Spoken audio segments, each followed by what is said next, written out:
Tens don't exist, Yeah, Chloe. what is this 10? James always tells you I'm an 8, and I'm like, can you just bump me up 1? Chloe, I know, rig rude. 8, chat 5. So it takes it down. You know, essentially rig 9.5 to 10, chat 5.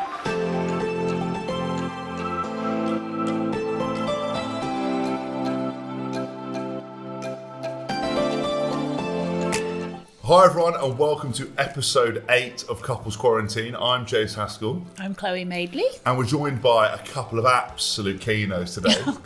Very close friends of both of ours. My very best friend, some would say my only friend, and his beautiful wife. It's Paul Doran-Jones and Zoe Hardman, or Zoe Doran-Jones, or Paul Hardman. It's a very modern relationship we're going on. How are you guys? We're good. It depends what day of the week, doesn't it? We go with those names. But yeah, I sort of select it, hand pick it. Like if I want him to be really, really like chuffed and feeling a bit like the big boy, I say, "Hello, it's Zoe Doran-Jones on the phone." So I like that. Yeah. But then when I'm trying to be showbiz, it's Zoe Hardman. Yeah, I do the same, and he gets so angry with me. I'm like, Chloe Madeley. He's like, "You're not Madeley, you're Haskell." I'm like, "Not today." Explain why I get a bit stressed because I go into a restaurant and I go, got a reservation. And I go, was it Mr. Haskell? It's like, yeah, James Haskell. Like, no, I can't find it here. It's like, might have had a Chloe Haskell. Like, no. Chloe Madeley? I'm like, for fuck's sake. For fuck's sakes. I know. That gets the reservation though, James, doesn't it? Well, this is the thing. He seems to think that because he's an England rugby player, he can get in everywhere. And I'm like, my parents have a lot of connections too, and I have their names. So yeah, really, she's basically helping me out, but we don't want to admit that, you know. Now, obviously, I don't know if you guys have seen anything of Couples Quarantine. Now, you might have seen some of the clips where I think say things like finger blasting and lads will bang anything. It's not what the show's about. It's essentially... First, we talk about all things sort of relationships, couples, sex, dynamics, all the bits and pieces that go with it. And obviously you guys are, for me, a very inspirational couple. You have a fantastic marriage. You're parents of 3 wonderful children. Do you want to tell us how you met to start with? Because Doz, you've already had it. Well, may you tell your story about what your setup was? Who wants to lead this off? I think you tell the short version. Shortened version. Okay, so I had obviously come out of a previous relationship of which I had my eldest daughter Isla, who is 7. I'd recently broken up with her mum, and I was sleeping on your couch, I think, James, and I was at the bottom of probably my 3rd or 4th bottle of wine, probably, and feeling pretty sorry for myself. And James sort of tapped me on the shoulder and was like, "Come on, Doz." He was like, "For fuck's sake." He was like, "We're going out tonight." He was like, "Scrape yourself together, put something nice on.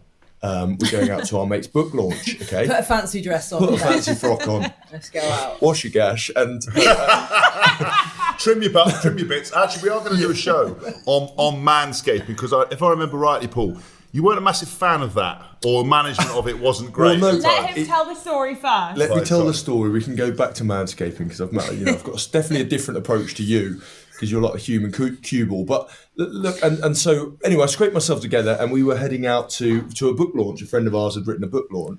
I didn't ask really where it was, but I wasn't too happy about it. Anyway, James and I used to run this thing called The Policy that we had as single men, and it was basically if we saw anybody attractive and we mentioned it to the other party, then we had to go up and speak to them and sort of stop them and just try and chat to them.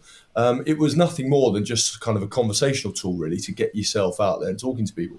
Anyway, as we're walking into this venue, which happened to be the Playboy Club in London, Hass goes like lots of shit went down there. Yeah, lots of which we not on that night. Though. Not on that night, exactly. Hass sort of whispers in my ear as we go, and he goes, "Policies in action, Doz." And I was like, "Don't be so daft. Don't be so ridiculous. I'm not running the policy." He goes, "No. Rules are rules, kid. Get yourself on your bike," sort of thing. Anyway, we go into this place, and I'm still feeling sorry, like bolt upright, just kind of trying to sip this drink to get myself into any sort of mood. And suddenly, just sort of cast eyes across the room on this. It's incredible looking beauty. And then Zoe was next to it.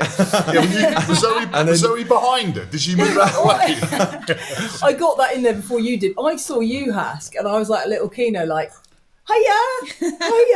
And like looking at Hass wearing like some sort of mesh neon vest. Yeah, I think yeah, that yeah. night, Well, we're thinking, gonna what the fuck is he wearing? We're going to come on Right. to his dress sense, surely. But anyway, and Has goes, oh, and I said, oh my God, you know? And he goes, yeah, it's Hardman. I said, wow, look at her. I said, she is incredible. And he goes, mate, policy. He goes, policy. And I went, don't be so ridiculous. I said, I've got nothing to say. I said, don't do what you're thinking. Anyway, James had already set off and started meandering across the room to speak to Zoe. And I was sort of tagging along, just like skulking in behind, thinking, oh my God, what am I going to say? What am I going to say? Yeah, and I'd like to just interject here that I was actually with my boyfriend at the time. Hello to Adam, if you're watching. Adam, you were great. We had a great time. And nothing happened that night, FYI. Cheers, Adam. I was in this relationship and you know, it wasn't going particularly well at the time, I don't think. But Adam was right there. So when Hask and Doz came over, he was like that. Oh, yeah. yeah, I would be. If I was the Furious. guy and these two walked over, I'd be like, sit down right now. Fuck off.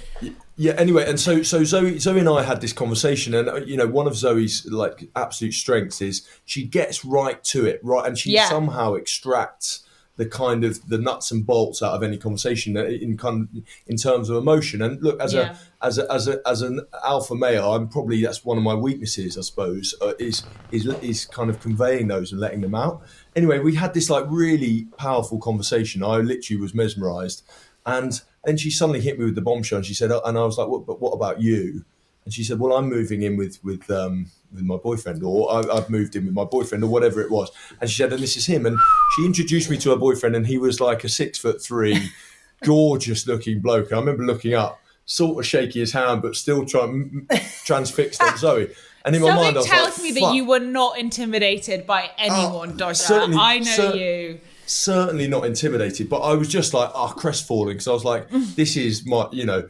And then I managed to pull it back round, because I just said like, I don't want to meet another woman at this moment. But Zoe said to me, had asked me, one of her questions was, what's going on? And I had told her about, I told her about this, you know, my situation with Isla and her mum, and that I, was recently, going through that breakup. And she said, well, what are you looking for now? And I said, to be honest, I'm kind of done with women. I'm going to live the good life and just be a dad, and told her all about my daughter and whatever.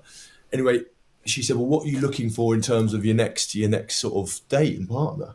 And I said, well, I'm not really sure. And she goes, what you want is a filthy 9. No, you said to me, I'm only going, that's not right. He said, I'm only going for 10s. And I said, that's a shame. And he said, why? And I said, what you really want is a filthy 9. And he went, is that you? And I went, yes, it is. Absolutely. That's what Yes, it was. sir. I'm Yes, sir, it only is. going for 10s. That was his lead a into that. filthy So I 9. would- And by the way, here's my boyfriend.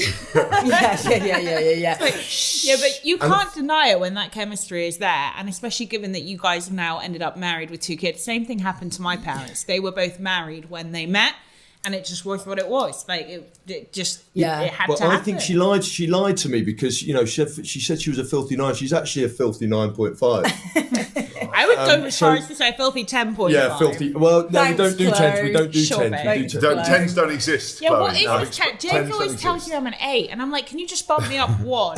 Chloe, Chloe! oi, rig, I know, rig right? 8, chat 5. So it takes it down. Essentially rig 9.5 to 10, chat 5. It brings you down. I'm sorry. Yeah, I can't. It's Listen, a I don't level. lie. I think the thing is, Chloe, you just said that sometimes you meet somebody. It doesn't happen very often. I actually didn't even ever experience it before I met him. And I think sometimes it rocks the plans, because I literally was a week away from moving in with Adam, and I did move in with him, but very quickly within You were nothing. out. We Didn't hadn't had any unpack. communication. I unpacked my thousands of shoes, and he was like, fucking hell. Time to leave. But by the October I was out, so it was April to October I'd left. So I think, like you said with your parents, I think sometimes you meet somebody and there is that clash and that bang, and you have to go for it. We do. Yeah, but I remember meeting, so I met Doz just before he met you, like just before. And yeah, you were not in a good place, kiddo. You were upset, you were sad, it was all over your face. And then I remember meeting you again post you meeting Zoe, and you were like, bouncing off the walls. It was just so obvious, everything changed so quickly. And I was saying to James, one of the things I wanted to talk to you guys about is you got in there quick. I feel like I met you, you were single, and then re-met you were with Zoe, and then you were married, and now you have 2 kids together, and obviously Isla. And I was like, I want to ask you, like, was that intentional that you just like got through it, or did it just happen like that? I think the thing was that we knew almost immediately we knew we wanted to have kids together, and that was probably driven by the fact that Doz was already a dad and he had Isla, and suddenly I was a stepmom, almost 3 weeks after meeting him. Isla was around all the time, and it was just magical. But I never really wanted to have kids before I met Doz, and then I saw him with Isla. And everything changed, and that was a weird. He very much was like, she is the most important thing in my life. It's not a competition between you and her, but if you want to come on this ride with us, you've got to get on. So a package deal.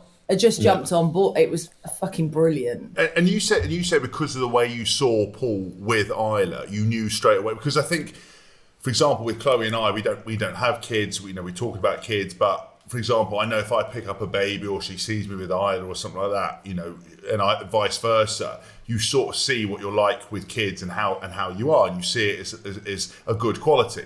Obviously when, we have told this story on the podcast I did with Paul the other day, but when first Isla came around, I love kids, but when they can't interact, I sort of treat them as like little dogs. And I remember Isla was there and I was like, Isla, come over here, and Paul was like, don't whistle at my daughter, she's not a dog. And I was like, sorry. Was gobsmacked. Yeah, he was like, I can't believe that. No. No. So don't do that. But what I wanted to know was that really what opened your kind of heart up and thought, Christ, he's a great dad already. Imagine what he's like when he's got my kids. Yeah, I mean, obviously, initially, it was because he's so fit.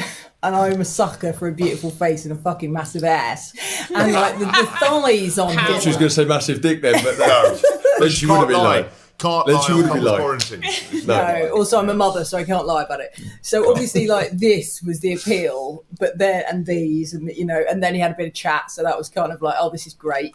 And then I saw him with Isla, and I thought, oh, Jesus Christ, I'm in trouble here, because he's just the most incredible father, and I knew instantly that this, he was the person. It was really, really quick for us. It happened very, very, very quickly, didn't it? Yeah, I mean, look, our relationship went from 0 to 100. Once you came round the first time, you sort of didn't really ever leave, did you? Yeah.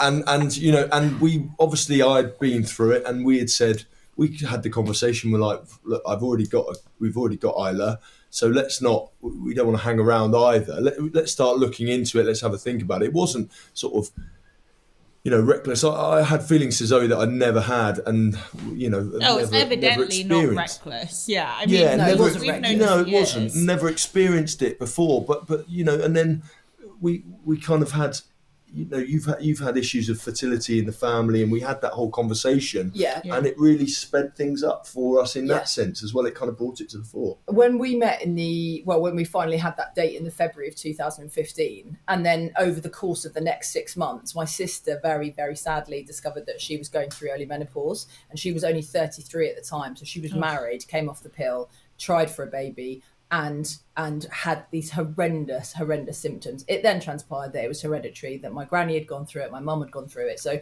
it was almost like a ticking time bomb. I've spoken about this before, but Dozzle was incredible at that moment. Because obviously, how do you say to a person that you've only been dating for 6 months, I think is that probably not going to be able to have kids for very much longer. Like, we need to go for it. He was amazing. I tried to freeze my eggs, couldn't get any. And then he just said, well, how about we just try naturally? That was in the October, and we were pregnant by the January. Those fucking doctors, by the way.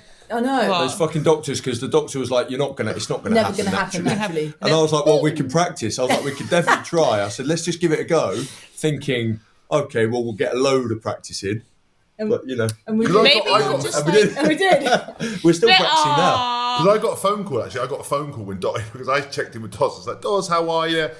How's things going with Zoe? He's like, really good, yeah. And then obviously told me a bit about the situation and was like, obviously we're thinking about kids. There isn't a lot of time. And I was like, luckily I fucking know Zoe, because I've heard a few stories in my time of like girls trying it on, but the whole early menopause thing, I was like, fuck, I didn't know a lot about it then. I was like, Doz, if it was anybody else, I'd say run a fucking 1,000 miles. But Zoe's never, does not strike me as the kind of girl that's going to pull that story out of the bag. And then I said, Doz, I'm going to try. And then I think about I don't know, it must have been 2 months later, he gets a call, goes, we're having a kid. I was like, fucking hell, you two do not mess around. And but can I just say as well, for the record, all the women listening, and we have a fair few, Zoe pregnant is what everybody wants to look like pregnant. Yeah. Like, I remember, where were we? Were we in Ibiza? God, I didn't where think were so. we? But yeah, I love you for that. Yeah, Thank you. no, we were in Mallorca, weren't we, at Melis's wedding?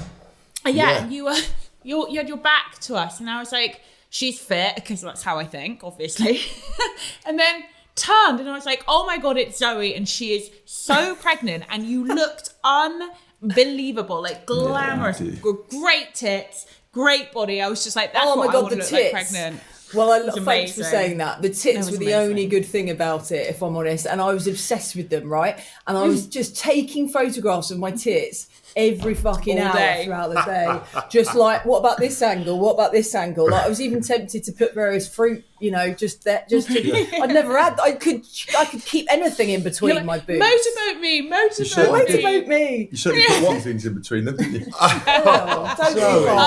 Don't be vulgar. Yeah, people should know that both Zoe and I have said to James and Doris before we did this, like, don't make it laddie. We want to have a proper conversation. Paul, what I'm interested to ask, as a single man dating with a kid, what was that like? And was it really hard? Was it easy? Did you bring Isla into the conversation early, or did you pretend you didn't have kids? I'm interested to know. It changed the whole focus of it in reality. I suppose that you've got a responsibility behind you. It's not just mindlessly going out there and dating, which is what I probably used to do back in the day as a single man. I did try and get it out there as soon as possible, because I didn't want to waste my time with people who couldn't see my situation as a positive. And it was, and look, I accept it wasn't a positive for everybody, and I get that, but I wanted to be upfront and honest about it, and so I used to put it out there really early on, just be like, look, this is my situation. I don't see it as a negative, like it's the making of me, and it really has been the making of me as a person. So I really tried to put it out there early. Did you used to? I mean, what were your sort of views on introducing women to Isla, or did you have to wait until you were kind of in a serious relationship with them before you introduced her? Yeah, I think. I didn't want to get into a situation where I was introducing her to lots of women, and I didn't. And I didn't want her seeing me with lots of different women because she was so young. Because you weren't. Because I wasn't. Right? Because you were a virgin, apart from that one time you had Isla. Exactly, Chloe. Definitely weren't, right? Paul. Because the weird thing was that Isla, how did Isla get introduced? She's just high-fiving on the way out. Cheers, love. Cheers, mate. See you, mate. Sana. Up above, to the side, down below. Yeah. Kids in it. Too slow. Yeah, and you're out the too door. slow, out your door. Out you go. Out you go. Do you know what's so funny? Oh, sorry, Karen. Oh, no, you're carrying on. I just want to ask you, so if you would there any advice you would give to single dads out there, like a couple of your tips on how to best handle it? Because I know, especially if you've just separated, I know each parent gets funny about when you introduce new people, and it can always be a point of argument. I remember hearing it from yourself and different people. It's like, what do you mean you've introduced them to so-and-so? Or, I know that can be quite hard. But do you have any tips for people listening as to what they should do and shouldn't do?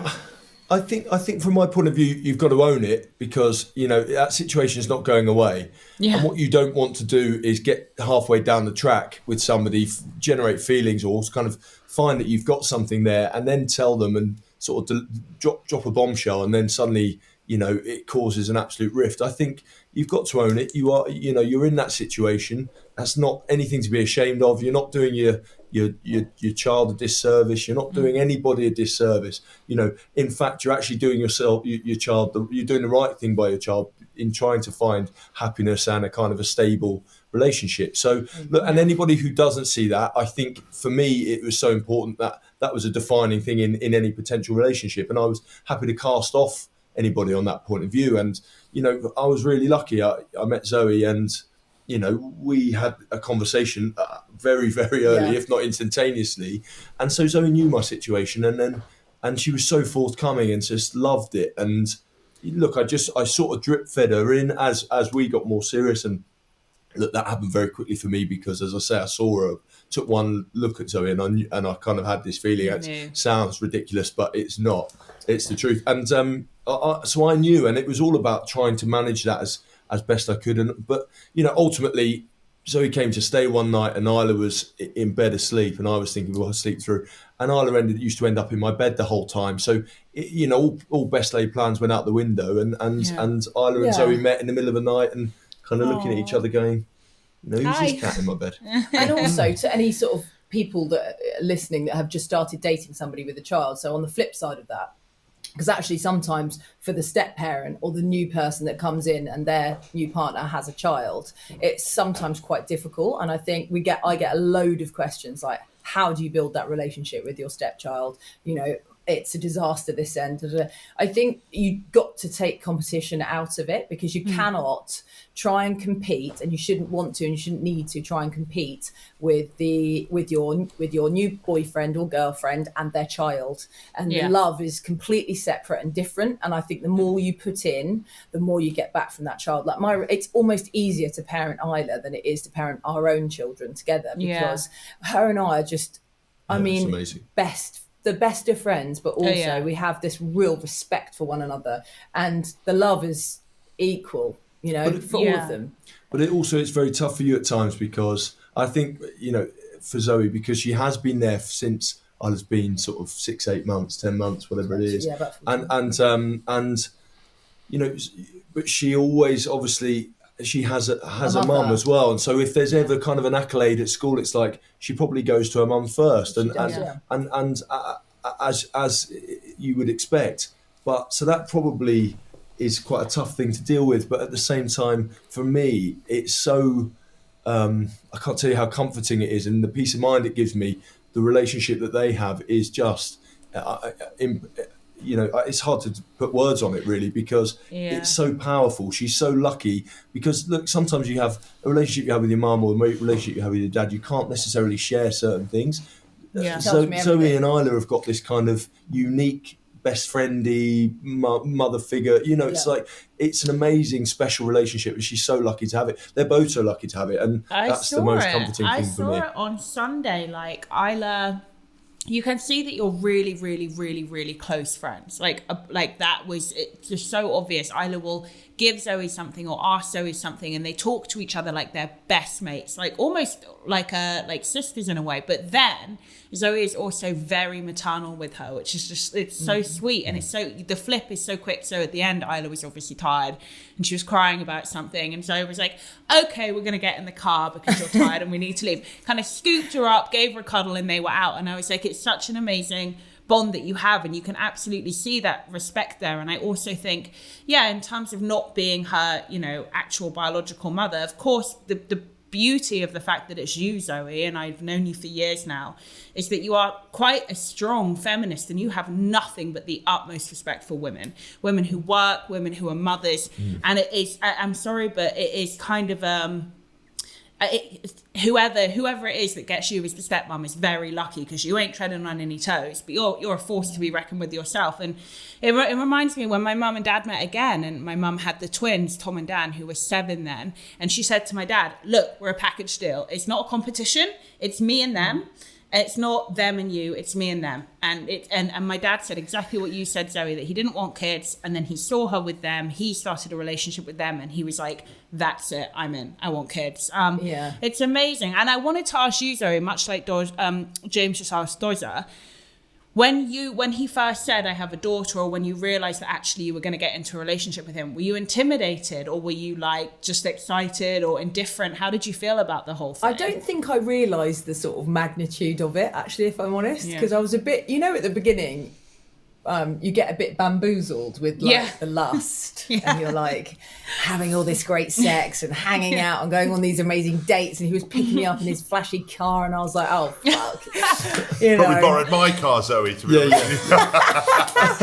But like any person gets a bit like, it was just this really lovely romance that was happening, and but then there was a very wonderful, grounding, serious tone to it, which was the fact that Dozer was raising a daughter, and there were these moments where we would do all of that, but then we would be at home with Isla where we were rolling around on the ground or doing messy play outside or potty training her or messy play, no doubt.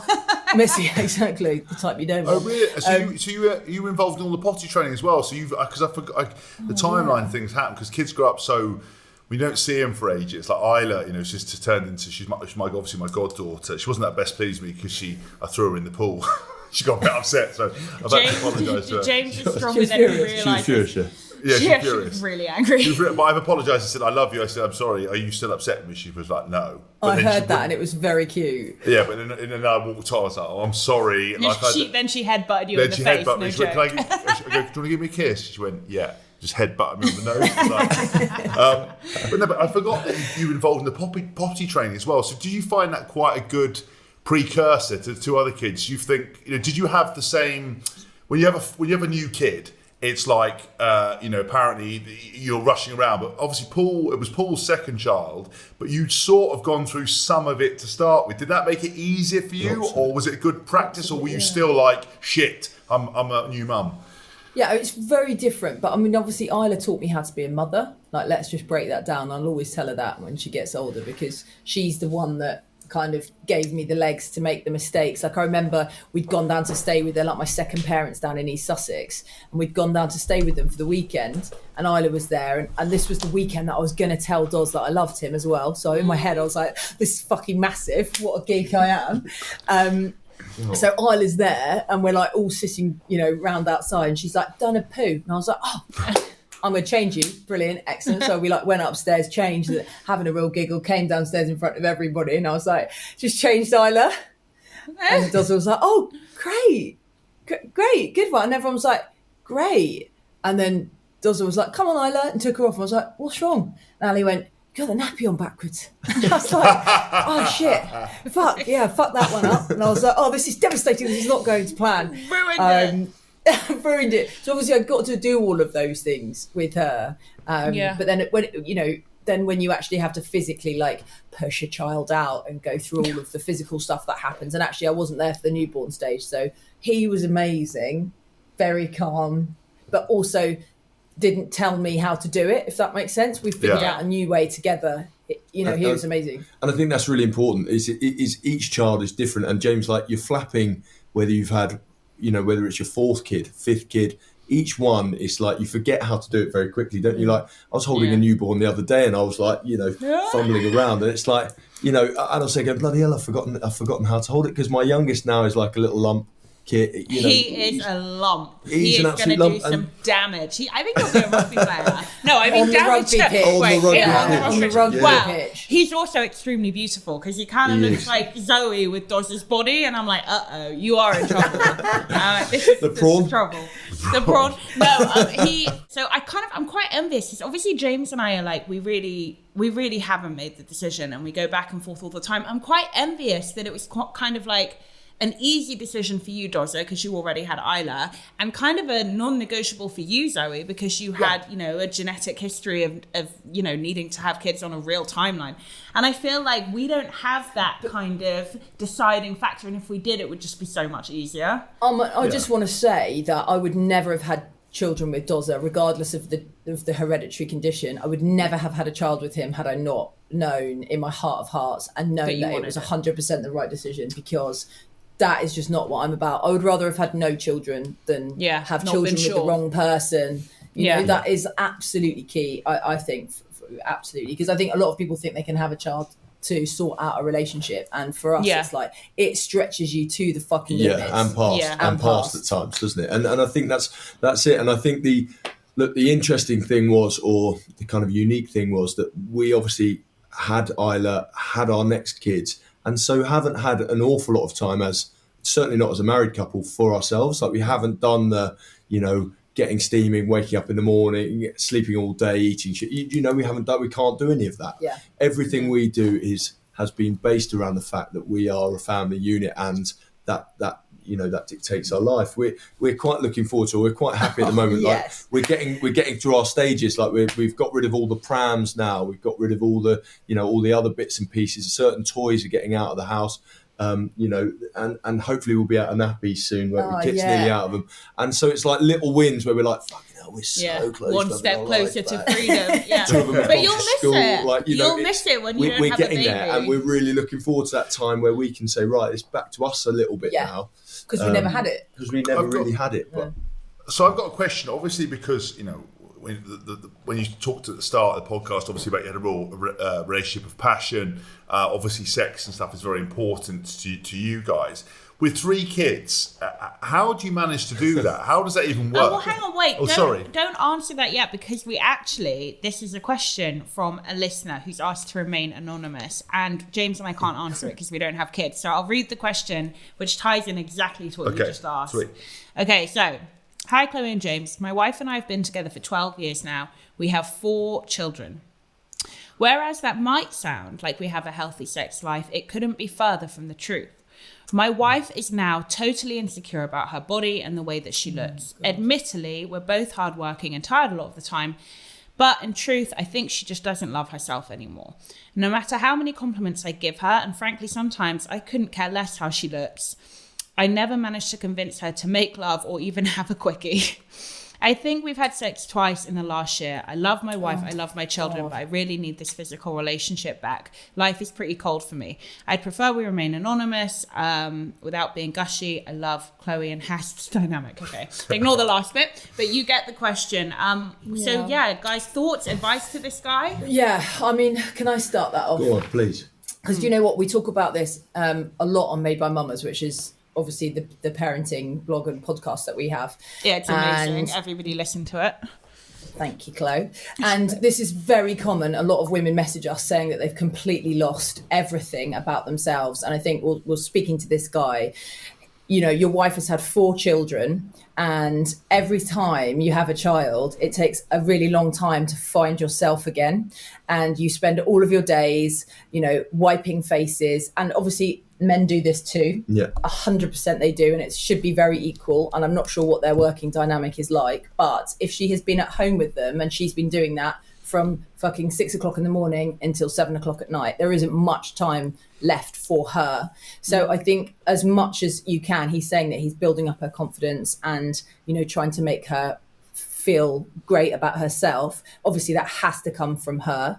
I think the more sex you have, if you get back on the horse, it encourages more sex. I think a very good tip is for him to maybe say to her, listen, tonight I'm going to run us a bath. I'm going to get the candles on. We're going to have a glass of champagne in the bath. The kids are in bed asleep and we're just going to do this for us. We sometimes do that. And that is like, it feels like a fucking spa hotel. Yeah. I think also like taking it outside of the bedroom. If you have your kids with you in bed, sometimes having sex in bed can be the least sexiest thing that you could ever want to do. Like sometimes we'll have sex in the laundry room in like the kids are watching Peppa Pig and the space of an episode we've managed to climax. So like I certainly have. Yeah. I think in the space of one ad. 1 minute and 24 seconds. That's my record at the minute. 1 minute, man. So that's I think great. as much as you can, just really try and mix it up and try and encourage for sex to be sexy again. But obviously for her, she's just got to get over the hurdle. And I think that has got to, he's got to do something extraordinary to make that happen at this point. Yeah. And I think from my perspective on that is knowing and understanding that kind of emotional stuff is going on all behind it all.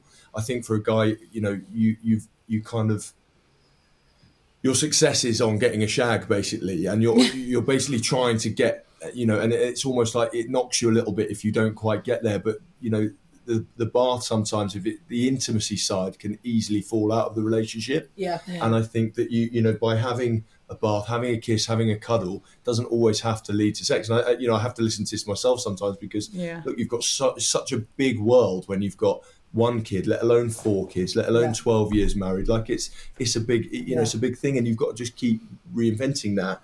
But also, the one thing I would say is Zoe's completely right, is that, you can't. It's very difficult with that, with that all going on, to schedule it in or to even think about it at the end of the day, because you get into bed and you fall into bed and literally all you want to do is sleep.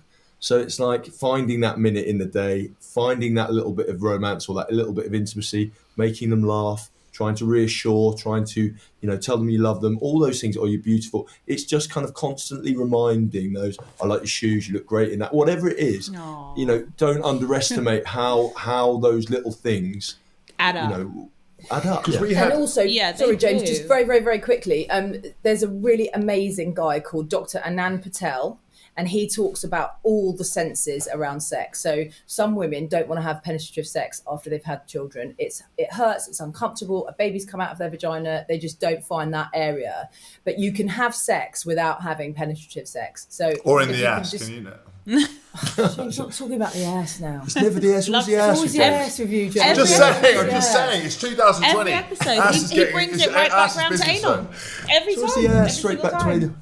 Anyway, Anand Patel, Dr. Anand Patel, find him, listen to his podcast. He's fucking brilliant. No, but sorry, I interrupted you because I was being an idiot. So you said about the other things other than penetrative sex. Carry on, because I think it's really interesting. I just couldn't resist saying the ass, because that is an area you can't penetrate if the front bum's broken. But a lot of the time they're simultaneously broken. Well, I know they can get simultaneously broken, but I was going to say that one That's was... tough lines. That's tough lines. That's hard lines. Simultaneous breakage. In and around the mouth, that's penetration. Oh, exactly.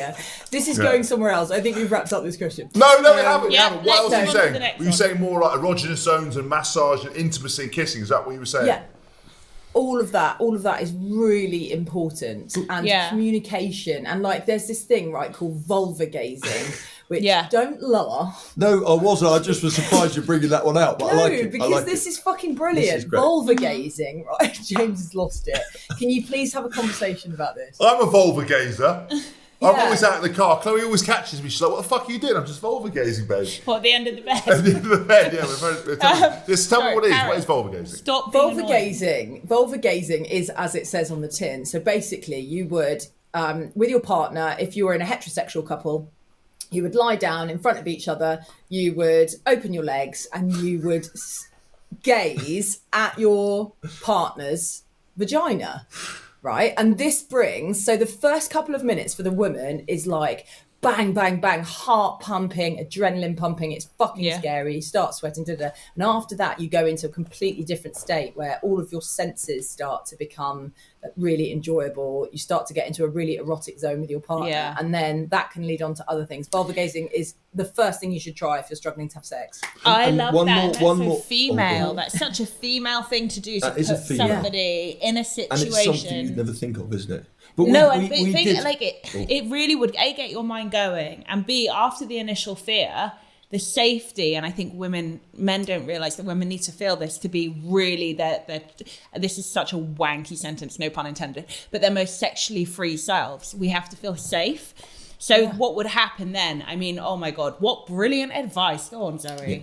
And the other thing that we tried a little bit, wasn't it, was we used to ban, we used to basically just say 2 minutes every night we would kiss, and nothing else, nothing more, see where whatever it was.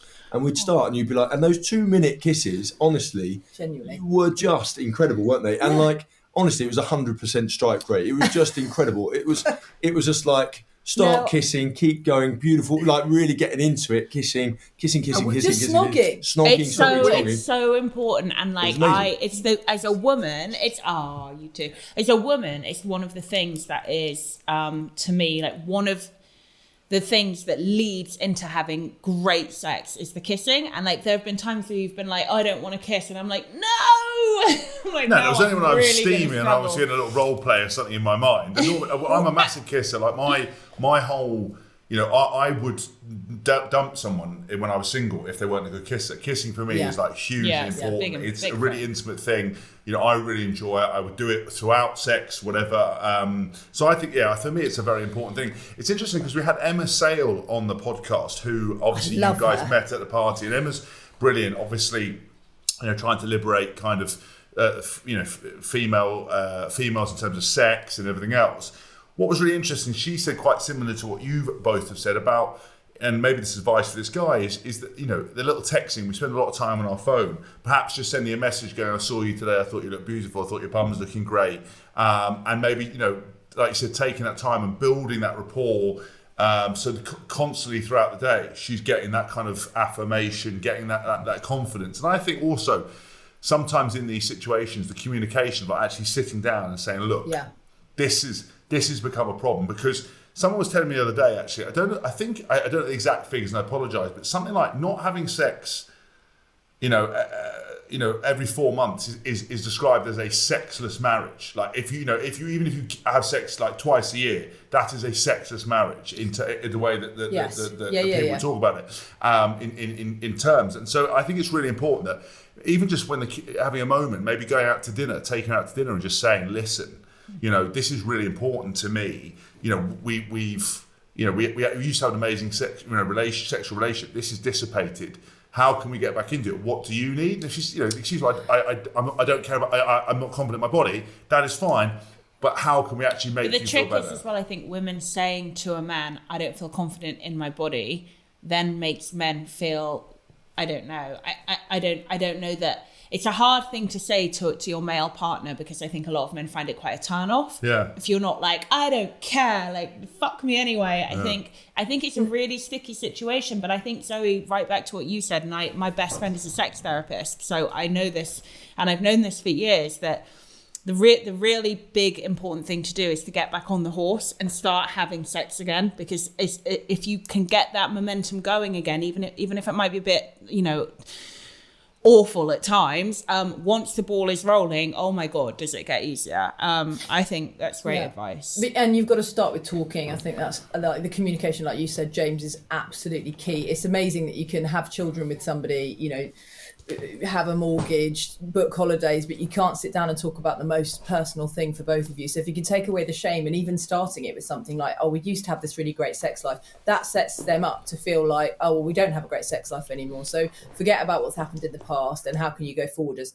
a couple? That would be my advice. When are we going to get our slot on this morning for the couples council? I know. Oh my god. And also the thing that I would say is that obviously there are huge physical changes that you go through by having kids, and look, that's not necessarily a turn off to me. Like, I'm not expecting a sort of a pre-kid Zoe's body, if that makes sense. And that is a turn on to me. Like, that has given me everything, and I love that, and it's sexy to me. So it's not something to be ashamed of. And I honestly think that those insecurities can really be worked out by discussing them, because look, I love everything around it and everything to do with it. So it's very easy for me to say that. If I know that if I said to James, I'm feeling really insecure about my body, he would be like, ugh.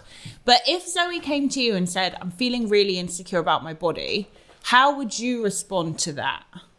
I would say, why? Tell me, what are you feeling insecure about? And then I wouldn't rubbish it, or I wouldn't get rid of it. Because look, you know what it's like when you're insecure about something. It's like, I'm insecure about my hair, right? And I say, oh, my hair's shit, or it's falling out. People go, your hair's great.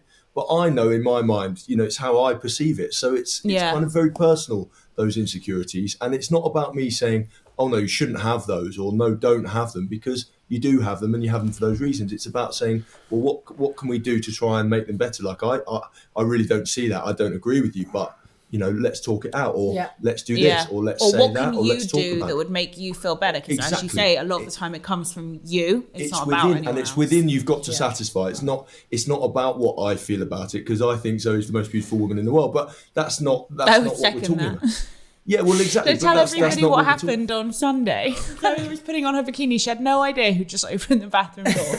She was literally bending over, pulling up her bikini bottoms. And I went, oh! And she was like, it's fine. Don't worry. You have first of all, you have the self-confidence of, I don't know, I don't presume to know, but you have the self-confidence that every woman would die for, but you also have the goods to back it up. And I wonder if you work on that yourself. Do you work on your self-confidence? Yeah, I think you have to when you become a parent and a mother, because I think what was happening to me was and I'm sure lots of people can relate to this, the minute your eyes are prized open in the morning, you're giving to your children. You're giving.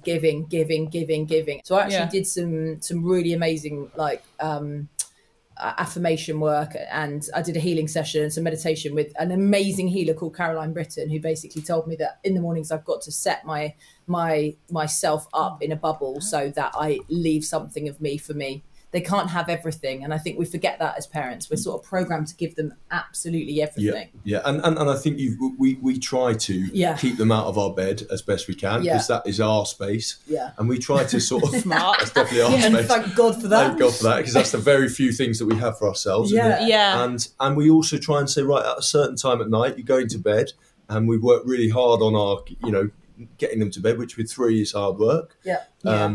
And we say, right, this is now our time to come down and not be mum and dad. It's to be Dozer and Zoe, and to like open a glass of wine, look each other's in the eyes. And sometimes that's all you get. Sometimes that is all you get, that little 10 seconds, because we're absolutely goose. And just be like, have a little kiss. And whether it's a 2-minute one, you might get in. Or if it's a 10-second one and you might not get in. That's fine. It's very important. Go on, Joe. Go on. I am interested, because this is something my mum always told me. She said, when sometimes people have kids, because the kids become the sole focus, they actually neglect the other relationships around them. For example, you forget that as a woman, that your husband, and obviously vice versa, but your husband needs some attention too. Zoe, I know you kind of talked about it, but is there any tricks to doing that? So you sort of, because you have so much love for your kids and they take so much from you, how do you keep things, with Doz? How do you check in? How do you keep the big man happy in certain ways? So my top tip actually is, if you have been in charge of your kids all day and looking after them, this is for fathers and for mothers, is once you've got them in bed, before you've come back downstairs, is go into the bathroom and have a shower. Right, you on your own, just go in, have a shower, get out of the clothes that you've been wearing looking after them all day, and just change into something clean. It doesn't have to be something sexy, but you're almost washing away your parenting fucking demons. And you're like, whatever sort of day you've had, you can have 10 minutes in the shower to yourself to be like, I'm fucking not a mother right now, I'm just me. And when I'm going to come downstairs, I might be knackered, but at least I'm going to feel fresher, and I can come and talk to my husband. I think at that point, there's definitely times where I have to communicate with Doz that I don't necessarily feel particularly healthy. It's like I'm tired, or like I'm feeling a bit shit, and he's really understanding, and vice versa. And I think we check in. What we have is great communication. Yes, we talk a lot. And you work on that, and you both have to. How did you get into the good communication thing? Because I think some couples forced you into it. Forced you into it. As I said earlier at the top of the program, it's like it was something that it really wasn't natural to me, and still doesn't really come naturally to me. James, we spoke yesterday about this kind of alpha male persona that we both had as professional sportsmen, where it's like anything we did, we tackle it head on. It's like, how are you, Doz? Yeah, fucking great. Even when you were in the bottom of the world. And you've used the analogies, James, where we used to have to sign in and do all these wellness forms, and it didn't matter what number you put in, you still did exactly the same thing. So look, communication was something that really didn't come naturally to me, but Zoe's gift, and it is honestly her best gift, is making me talk. And sometimes I fucking hate it, because I'm like, she's gonna keep pulling at this, and sometimes it's really hard for me, but I've grown so much from it. And actually, as a person, it's given me so much. It's given me so much, and it's given us so much, because I am able to converse at a level where what used to get me angry now gives me the ability to work my way out of it and kind of go, I see your point, or I don't see your point. And there's little strategies and things. And look, it's never a finished article, is it? And sometimes you wake up on a day and you don't want to fucking communicate. And I leave him alone then. Like I have learned, because I'm a bit of a Rottweiler with emotions. If something's not quite right, I'm like, but tell me, what's wrong? You okay? Yeah. You okay? I'm like you that okay? too, yeah. It's taken me 6 years now to just go, if he doesn't want to talk, I'm going to walk away. You're the Rottweiler, Chloe's the woodpecker. Yeah, this is where we struggle. Like, James gets really, really angry if I try and get him to communicate something difficult with me. But then I'm like that. I'm like, well, what the fuck is wrong? Like, talk to me. And that makes him more angry. And round we go, as you guys know, because we've had this conversation a million times in our friendship group. But it's really amazing to me, actually, just watching, Zoe, it is your gift, and it obviously is very natural to you. But Doris, what's amazing is I was always of the opinion like people don't change. I have literally watched you change. And now some of the best conversations I have on a night out are with you. And if you'd fucking told me that 6 years ago, I would have laughed in your face and been like, no, that's not true. But I wake up next day and I had a great chat with Doris last night, and James is like behind the DJ decks with his headphones on, not interested. Every time they try to get deep, I just put earphones back on and change the song. What was that? Fade that out. So I can't hear you, babe. But credit to you both, because Zoe, you made that happen, and Doris, yeah, but there's a thing that I read in a book recently. I was talking to James about. It's Men Are From Venus and Women Are From Mars. It's a well-known book. And in it says that when you argue, look, every relationship you argue, and it's a healthy thing to have the argument. But what normally transpires is that you end up making the enemy your partner as opposed to the problem, the enemy, if that makes sense. Because the way you communicate with your partner, you shout or you swear or you say something, and the argument pivots away from what the actual problem is into, well, you just said this or you said that, or, oh my God, how could you speak to me like that? And it's like you say things, especially as a man, you say things in the heat of the moment as a throwaway comment, and that doesn't get taken as a throwaway comment. But the skill in that is to try to retain the problem as the enemy. And if you can do that, even 2 times, you're not going to be able to do it every time. Of course you're not. But if you can do it a couple of times out of, I don't know, you're on to 10. So just one. that's the skill. Well, that is the skill. Together, it can be our book. I downloaded the audiobook yesterday. You're like, it has to be the audio. I got it in. I was like, read the fucking I should be on commission. Well, listen, gang, thank you so much for your time today. I think it's really amazing to get honest kind of tips from a couple who have been through it and are going through it. Actual couple goals. Everyone who sends that to James and I, trust me, we're children. These 2 are couple goals. If you want Can I just say that we fight as well? Can I say that we do fight and we're fucking absolute idiots sometimes, and we're not fucking perfect or smug you're about human. it. Yeah, we're definitely not smug about it. No. If Zoe, you've obviously got a podcast. Do you want to tell everyone where to listen to it and what the name of it is?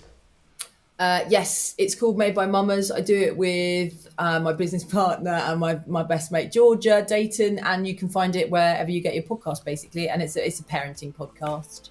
And you're on Instagram as well, Zoe. What's your Instagram handle if anyone wants to follow you? Have a perv? Yeah, at Zoe Hardman. Bit of vulva-gazing. Or at Made by Mamas. There'll be some vulva-gazing. Give Paul a follow on Instagram, and what is your Instagram for people to follow to at Paul Doran-Jones, I think. But he's not on it at the moment because we're vulva-gazing. And we've actually seen the real thing there. Zoe is operating Paul like a puppet with his hand up his arse. Thank you very much, everything, said Paul. Well, I've been Jace Haskell. You've been Chloe Madeley. This has been Couples Quarantine. If you like it, please share, please subscribe. We'll be back next week. It will just be me and Chloe. We're going to have some more guests. Paul, Zoe, you've been amazing. Yes. Big love to you, Love and you we'll catch you both soon. Thank you so much. Bye, Love you both. Love you both.